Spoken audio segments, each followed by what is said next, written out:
It's the Archivist, y'all, exclusively interviewing Immortal Technique. How you doing? Thanks for having us, my man. From Seattle, Washington, United States of America. And who is the general assassin of words, Colonel Immortal Technique? Well, it's a very, very interesting title. I think that it's hard to sum up an individual's life in a brief amount of words. I just would like to say that I'm a person who believes in dispelling the mythology of things and talking about truth and reality around the world. I'm definitely a hip-hop artist, but also I consider myself a teacher. I'm a filmmaker now, an activist, revolutionary. So I guess I wear a lot of hats. But today, I'm gonna wear the MC hat and I'm gonna tear down the showbox in Seattle. So that's what it is today.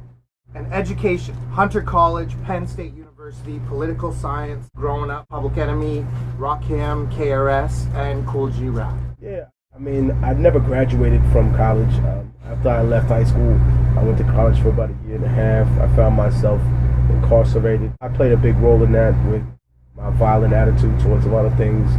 When I got out of prison, I went to Baruch College for a few semesters, and then towards the end, I realized that I was making a lot of moves in the underground.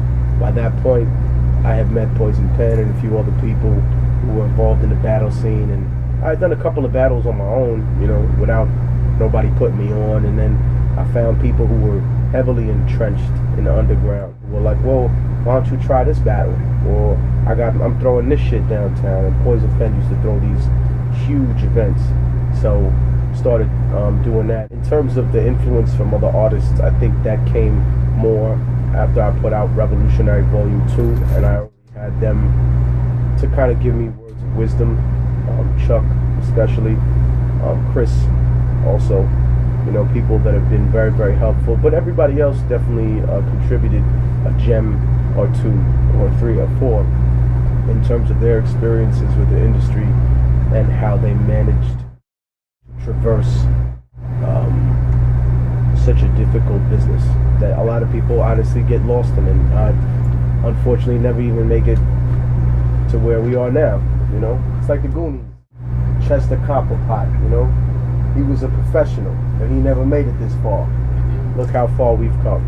And writing graph, repping the elements of hip-hop, some of your favorite spots? I used to ride in between the cars, and when it stopped, I would get on these little steel gates. So I would be against the wall on the other side of the train, and I would just spray there, and then when the train left, it would be 10 feet high, right across from the tracks where a person was walking by. So that was one of my favorite places. Mailboxes were always quick for a quick, although that's allegedly. That's allegedly. We don't really know what happened with that. But yeah, sure. And challenges you faced as an artist, any struggles to elaborate on? Well, I mean, look, you're always going to have the expectations of other people, but more than that, I think, more than giving a fuck about what anyone else thinks of what your business is or what you do, you're the one who's ultimately responsible for yourself. I think that a lot of times people come up with all these excuses, but no one wants to hear empty rhetoric. Oh, I didn't get a shot. Oh, I could have been this, I could have been that. Yeah, you know what? Coulda, woulda, shoulda. If my aunt had a dick, she'd be my uncle. You know what I mean? It's just ridiculous to hear. My father once told me, he said, don't end up like those people on the corner. And I said, what do you mean, Dad? He said, they're good people, they mean well, but they over-exaggerate what they've been through in their lives to make it seem like they've done more than they've done. At the end of the day, what have they produced? What have they ended up giving to the world? So I thought about that long and hard. I was like, wow, they might seem really cool, but at the end of the day, what do people really produce? What have they done? What are their achievements? What can they point to in life and say, man, I did that? Some people have children to do that with, and that's a blessing. Some people have achievements in life to do that, and that's a blessing too. So I think for me, it's a combination of that. And some of your largest protests or rallies that you've been to or took part in? I think we don't have to go to history to look at that. I mean, quite recently we were in Madison, Wisconsin. We were part of a protest for a kid named Tony Robinson, who was murdered by police. And we had a chance, an opportunity, me, CF, and Hassan, to meet a member of his family and then a lot of other people who were friends with him. We happened to see the mayor give a talk and he couldn't even get the kid's name right. It was extremely depressing to see the lack of humanity that he was shown. And, you know, like I said, we don't have to go into ancient history to talk about me being at protests. I've been at them a lot. I think they have their uses.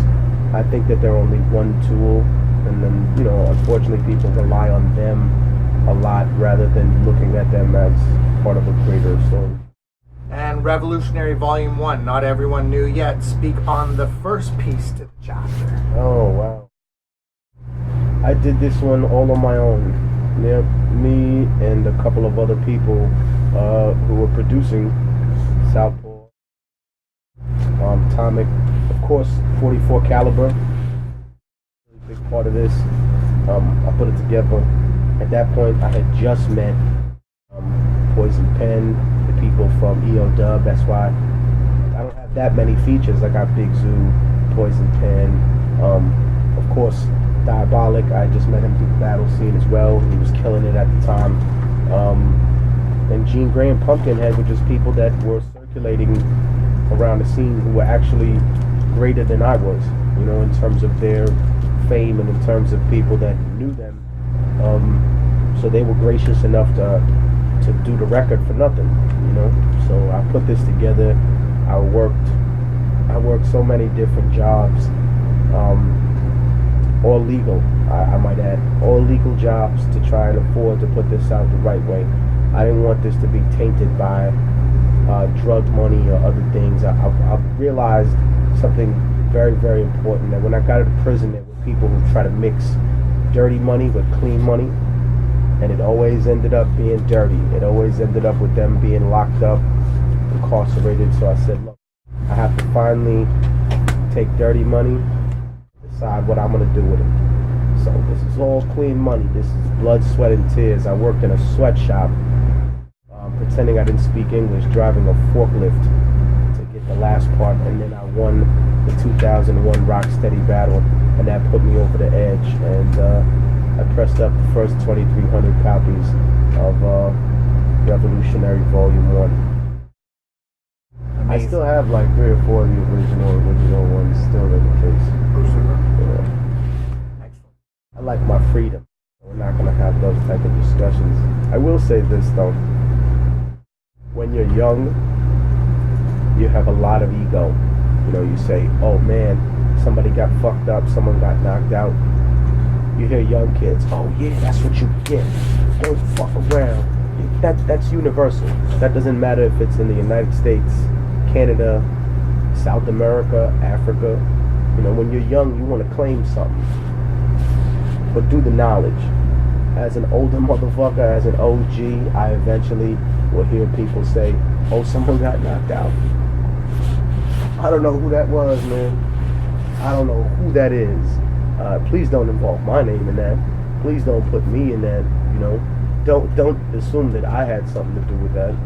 So I think it's just a difference in how people assume responsibility for things. I don't look at like violence and drama as a positive thing, you know. I see it as a failure, a breakdown in communication.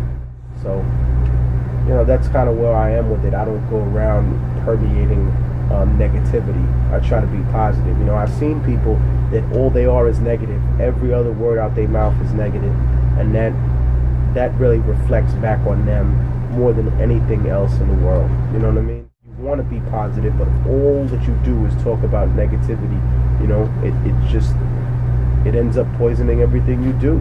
You know, that's not me being deep or philosophical. That's just reality, motherfucker. You know, talk to your son or daughter fucked up all day. What do you think they're gonna be? Positive? across town. We had to get it. Revolutionary Volume 2. Oh, wow. Where it all began, how I came across you. Honored to be here. How did this go for you? Viper Records is definitely on the map. Right. This Viper Records started out really as a kind of a tax shelter for me. Then later on it developed into a larger entity. I came on as vice president. Then eventually I became the president of Viper Records. To me, Volume 2 came at a very difficult period in time. You know, me and my girlfriend were going through it at the time. I wrote some of the songs on there for her, as a matter of fact. Like the fourth branch was for her because she called me crying when the bombardment of Iraq started, and she was like, do you know how many children are going to die in this quote-unquote shock and awe campaign? Like, they're portraying this as if they're fighting some big brave army of people, but they're bombing people who have been bombed for the past 20 years. You know, like, yeah, that government's corrupt, so's our government. Does that excuse overthrowing it? You know, it's really semantics to a certain degree, which is what the United States and other countries are experts at. And I shouldn't just say them, but all human beings are experts at semantics when it comes to not dealing with their own personal problems. It's very easy to point at someone else and say, you're a drug addict, you're an alcoholic. It's harder for you to do that and say, I see some of that in myself. Not the whole thing, but even that much. And that much should be terrifying to someone. If you're able to point at someone else and say, hey, you know what, that person's a murderer, they did these horrible things. Let's look at our society, what that reflects about us. And from the albums that you've created, what books did you read and some of your favorites?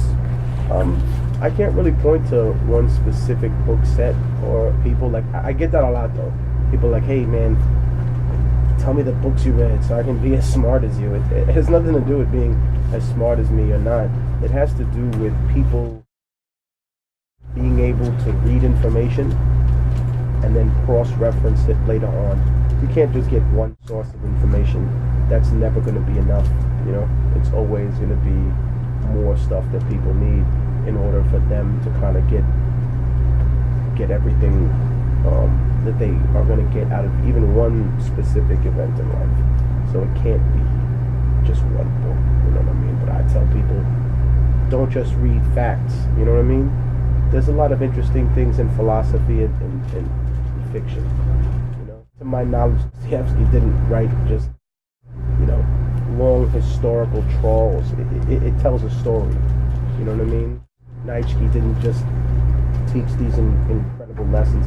There was some fiction that he had to depict in order to make people understand a fact that was glaring in front of their face. I just want to say that, you know, the Third World and the Martyr were both incredible learning experiences, and they were also achievements in terms of business, marketing, but more than that, more than those achievements. They helped me build the orphanage in Afghanistan with Omaid International. They helped me connect with the Occupy movement. They helped me to find myself teaching in a prison again. So there were things that guided me in my life to the course that I'm on now.